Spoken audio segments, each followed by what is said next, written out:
Saya mau tanya para audiens, oleh kerana makan ada disediakan, tetapi beberapa lagi panel belum selesai. Dan saya ingat Dato' Yong Teck Lee tidak payah pergi ke tamu ground lagi. Itulah kita adakan di sini.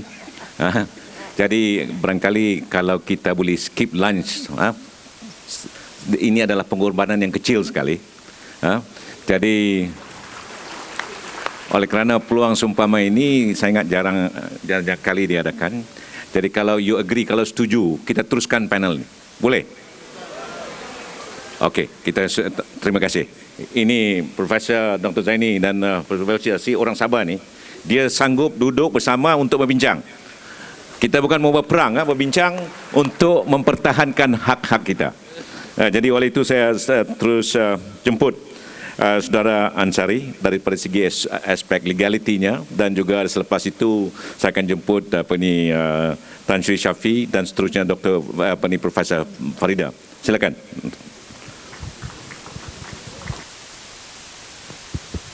Terima kasih Datuk Seri Pengerusi. Saya ada dua masalah yang besar.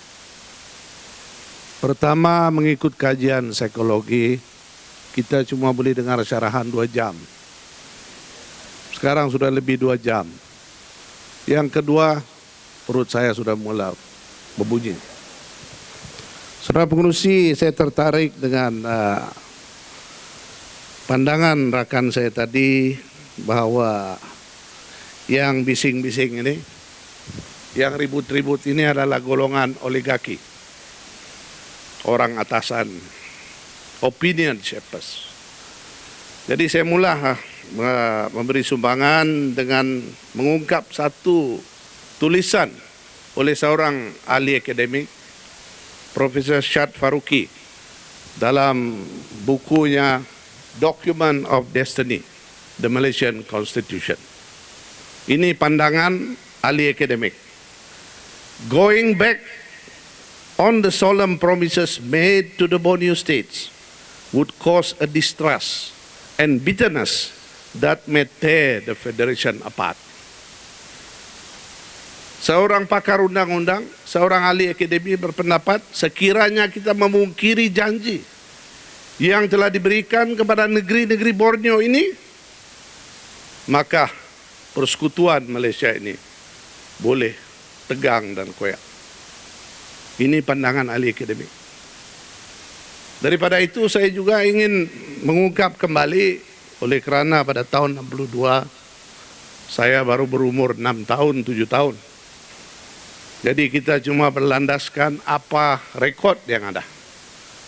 Dan pada saya rekod yang harus kita kaji adalah daripada Lord Cobbold sendiri selaku pengurusi Cobbold Commission.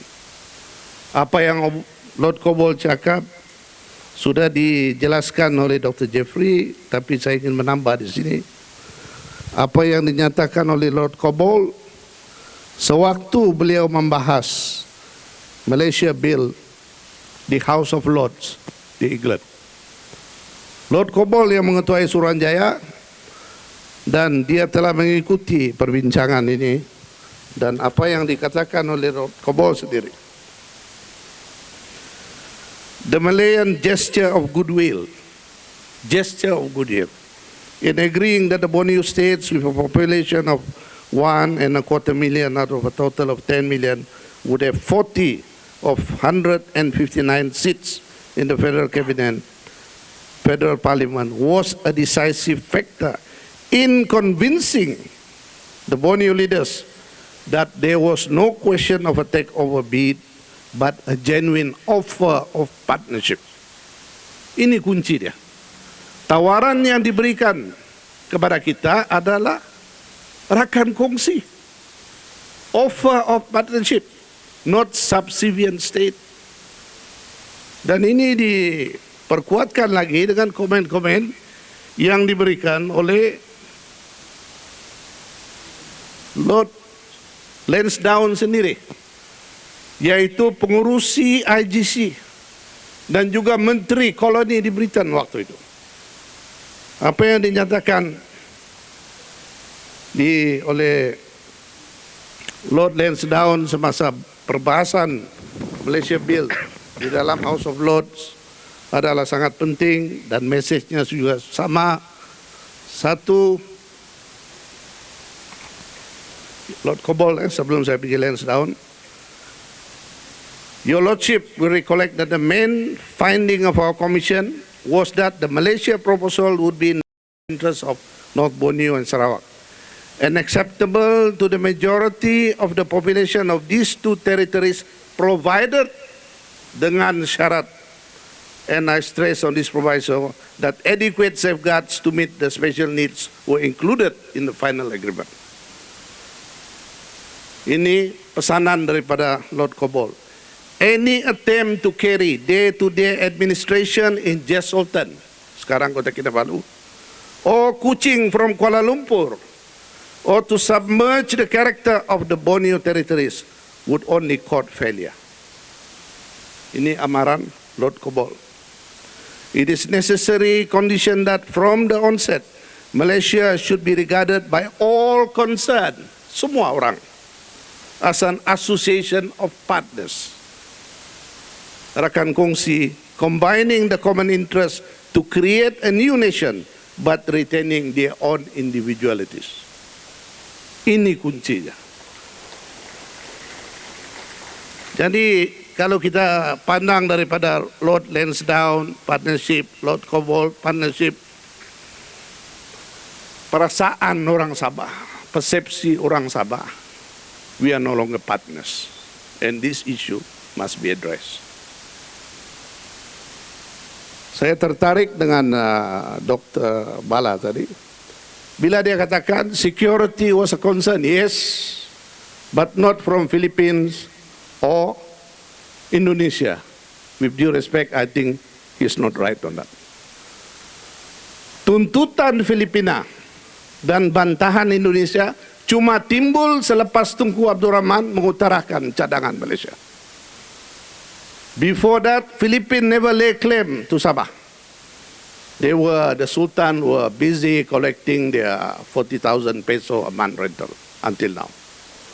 Indonesia dan Filipina cuma bangkit marah bila ada cadangan Malaysia. Sebelum cadangan Malaysia, soal security adalah satu saja, ancaman komunis. British tidak mau Singapura menjadi Cuba kedua. British mau kekalkan pengaruh mereka, naval base di Singapura, kepentingan perdagangan dan sebagainya.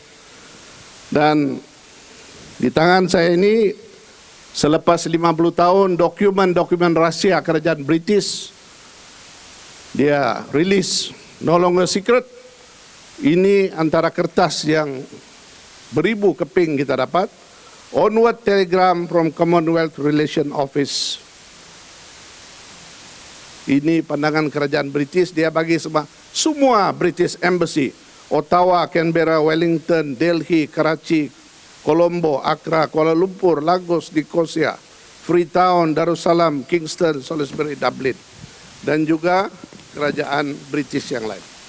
Apa yang dinyatakan oleh kerajaan British ini? During the London talks we had essentially to reconcile three things. One, our need to ensure the future of Singapore, not Sabah or Sarawak, within Malaysia at the earliest possible date, since the present opportunity, if lost through the fail of the pro-merger government, would almost certainly never recur, and Malaysia is the only solution which would ensure stability in the area and continued utility of our base. Itu kepentingan British.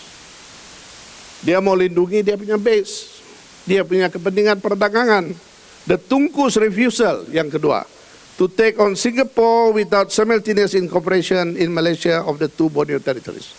Seperti yang dinyatakan oleh Tan Sri Majid, tanpa penduduk Sabah dan Sarawak, Singapura bila bercantum dengan Semenanjung akan melahirkan sebuah negara dalam mana kaum Tionghoa akan menjadi majority. Ini Tunku tidak mau. The need for a smooth takeover of the Borneo territories. Jadi kita ini, we were pawns used by the British for their own purpose. And in so doing, We put our foot down. I congratulate our four founding fathers. Kita nyatakan apa keresahan kita, apa keraguan kita. Dan selepas IGC, kita telah menandatangani perjanjian Malaysia. Di sini saya juga tidak setuju dengan Profesor Bala bahawa 20 perkara sudah tidak ada. Yang tidak ada dalam perlembagaan tidak ada. Saya tidak setuju. Kerana apa? Yang dinyatakan di sini begitu jelas. Ditandatangani oleh Perdana Menteri Britain sendiri, Harold Macmillan, dan Lord Lansdowne yang membuat IGC report. Apa yang dinyatakan dalam artikel 8, the governments of the Federation of Malaya, North Borneo and Sarawak will take such legislative, executive or other action as may be required to implement 1. Assurances, lebih kurang jaminan, undertakings, janji dan aku janji, and recommendations contained in paragraph 3, Annex A and B, insofar as they are not implemented by express provision of the Constitution. Ini dari segi undang-undang kita panggil saving clause. Whatever promise, assurances, undertaking that is not in the Constitution, there is a legal obligation to implement walaupun tidak ada dalam perlembagaan Malaysia. Yang ada dalam perlembagaan Malaysia tidak ada masalah. Sebab kita nampak dalam kes Muhammad Tufail, Mahkamah Persekutuan mengiktiraf bahawa Sabah dan Sarawak ini mempunyai kedudukan istimewa. Kes Muhammad Tufail adalah keputusan yang dilaporkan dalam 2009 4 MLJ 165, dalam mana mahkamah tertinggi di negara ini menyatakan, it must be noted that without such recommendations in the IGC, Cobol Commission and the Malaysia Agreement, there may not be a Malaysia. Ini bukan oligark atau politician yang cakap, ini mahkamah tertinggi. Tanpa IGC, tanpa Cobol Commission, tanpa perjanjian Malaysia, tidak ada Malaysia. Dan satu lagi perenggan, kerana masa begitu terhad, reading the Cobol Commission report, membaca laporan Suruhanjaya Cobol, the Malaysia Act, Advocates Ordinance and Sabah, all culminating into Article 161B of the Constitution. The plain and obvious intention is that legal practitioners in Sabah and Sarawak be protected from intrusion of practitioners from other regions, particularly Malaya. Ini perkataan Malaya dipakai oleh Mahkamah Persekutuan, bukan Haji Ansari. Ya, jadi ini ada ini. Jadi mahkamah tidak ada masalah ini. We have the Malaysia Agreement, we have the IGC report, tapi apa yang timbul sekarang persepsi rakyat Sabah, mereka bukan lagi rakan kongsi, dan Datuk Yong menekankan boniusasi. Orang Sabah ini kalau dia sudah marah, dia tidak baca habis. Sampai artikel 5 ke 6 boniusasi, tidak ada boniusasi, dia sudah marah. Di hujung ini, dalam bab B ini, dia ada juga tulis Malaysianization. Jadi dia ada dua. Satu, boniusasi, beri peluang pada orang Sabah duduk, jangan jadi kulit, jadi ulun saya selama-lama, jadi tauke lah, jadi bos. Di samping itu, Malaysianization proses dalam ini, orang-orang Sabah hendaklah diangkat di peringkat persekutuan supaya kita boleh mempengaruhi polisi dasar dan pentadbiran. Tahniah Datuk Hanifah, the first foreign minister. Tapi soal kewangan, 50 lebih tahun, mustahil tidak ada orang Sabah layak jadi Menteri Kewangan. Soal keselamatan, tidak ada orang Sabah jadi Menteri Pertahanan. Tidak ada orang Sabah jadi Menteri Keselamatan Dalam Negeri. Is this partnership? I don't think so. You talk about security. Okay. Saya ulang, There was no threat from Indonesia. There was no threat from Philippines until Malaysia was announced. Did Malaysia provide the security it promised? Tepuk dada tanya selera. Paling banyak kena rompak, penuntut dan tenaga pelajar daripada UMS. We are no longer safe. So has Malaysian government deliver the security it promised? Has Malaysian government deliver the finance it promised? Singapore janji macam-macam. Tan Sri Majid tahu. Lee Kuan Yew was practically bribing Tun Fuat with a lot of funds. Lepas itu dia dikeluarkan. Tapi peruntukan dalam perlembagaan kita mesti dapat, kalau saya tidak silap, 2/5 of the revenues, federal revenues collected from Sabah must be returned to Sabah. Royalties on minerals including oil is the rights of Sabah and Sarawak, not Petronas. Ini masih dalam perlembagaan. Petroleum export duties, semua ini ada. Tapi sekarang ini, hari-hari kita dikejutkan pada pagi hari, Jabatan Persekutuan cerita, we collect so much from Sabah. For GST, we are going to collect 1.2 billion. Pengarah custom, wah dia sedang hati, besok naik pangkat pergi KL. Tapi dia lupa, di dalam perlembagaan Malaysia, di dalam IGC report, the rights to have sales tax is with the state of Sabah and Sarawak, not the federal government. Ini benda-benda yang kita tidak senang. Perkara-perkara serupa ini, the court recognize what is written in the Constitution, Article 160 and all that. But the court does not recognize persapahaman seperti kes yang dibangkitkan oleh Datu Yong. So all this add up to our keresahan, kebimbangan. Dan Tan Sri cakap, we have immigration powers. Do we have immigration powers? We are stopping our brothers from Malaysia, Semenanjung, masuk. Yes, we have that powers. Do we have the powers to stop the Indonesians and the Filipinos by the millions to go into Sabah? How can they go without going through the immigration office, which is under the jurisdiction of the Chief Minister? This is the problem. So, Datuk Seri Pengerusi, in view of time constraint, saya ucapkan jutaan terima kasih diberi peluang. Mudah-mudahan ini langkah yang pertama dan lebih banyak lagi forum seperti ini. Tahniah kepada Datuk Seri. Saya ni jarang angkat kaki, ini bukan angkat kaki ya. Tapi kenyataan the first Federal Minister who is brave enough to bring everybody on the same floor and share our thoughts. Dengan itu saya akhiri. God bless Sabah. God bless all of us. Thank you. Terima kasih Saudara Haji Ansari. Ini semua peguam-peguam yang terkemuka yang menggunakan hujah-hujah mereka seolah-olah kita ini dalam mahkamah.